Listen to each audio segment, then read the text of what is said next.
All right, let's dive into a story that takes one of the most familiar objects in our lives, just a simple and twists it into an absolute source of dread. We're going to break down how a simple reflection can become your absolute worst nightmare, one terrifying step at a time. It sounds like a weird question, doesn't it? But really, think about it. If you stare long enough, that person looking back at you can start to feel like a stranger. Well, this story takes that exact fleeting thought and makes it horrifyingly real.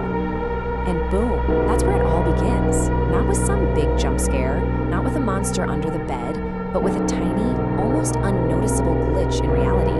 This one line is the spark that sets this whole horrifying thing in motion. You see, the horror here works so well because it's so subtle at first. It starts with something small, something you could easily convince yourself you just imagined. But it's that tiny seed of doubt that lets the real fears start to grow. This is exactly what any of us would do, right?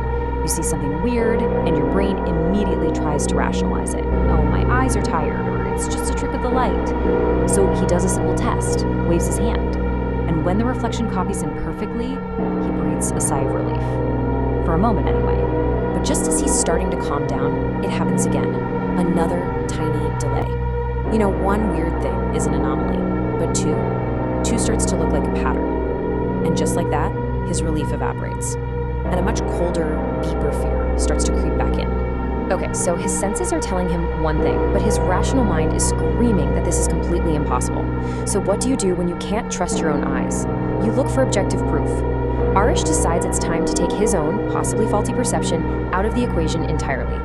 He needs a record, something undeniable. A camera isn't going to get tired, it's not going to imagine things. The plan is to catch the glitch on video, review it in slow motion, and prove to himself once and for all whether he's actually going crazy or not. And this is that moment of pure chillin' validation. The technology doesn't lie. The video playback shows it clear as day. The lag isn't in his head, it's real. The impossible is happening. But honestly, what happens next is what changes the game completely. So this right here is the major turning point. The lag, that was a violation of time. But this is a violation of cause and effect.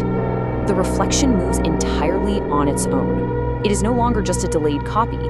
It is showing independent will. See, up until now, Arush was the one in control. He was initiating all the actions. But after that head tilt, the power dynamic completely flips. The thing in the mirror is not just a reflection anymore. It's an observer, it's an intelligence, and now it's an actor. He spends the whole next day terrified, avoiding the mirror at all costs. But you know how it is. That mix of dread and morbid curiosity pulls him back.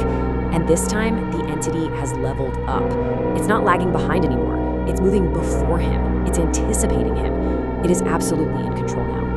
Just imagine that. The utter silence of a room, and the only movement is the lips of your own reflection mouthing a word at you.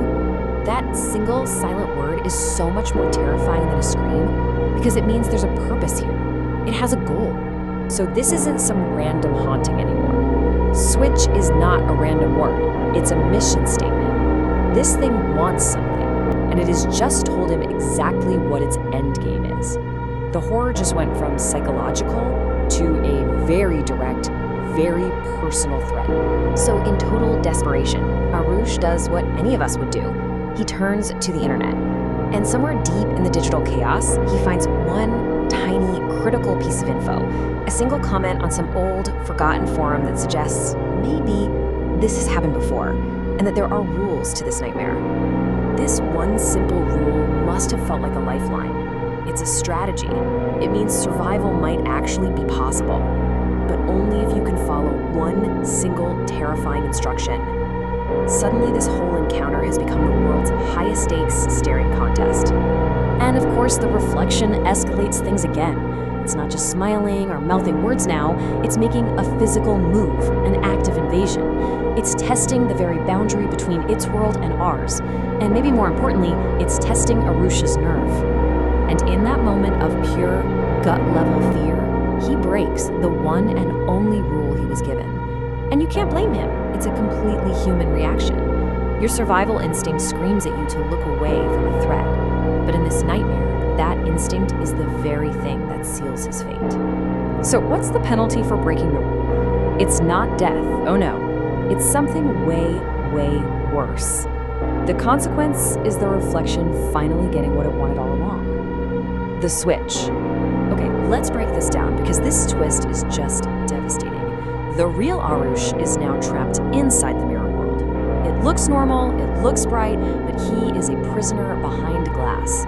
Meanwhile, the reflection is now out here in the real world, but it's a faded, colorless version of reality. It's won his life, but it seems there was a cost. And then comes the taunt. A triumphant, absolutely chilling confirmation from the thing now standing in Arush's shoes. It won. It got everything it wanted, all because he panicked for a split second and looked away. This is the horror from the outside, isn't it? To his mom, everything is fine. He's just a teenager zoning out, looking at himself. But we know the awful truth. The thing wearing her son's face is not her son.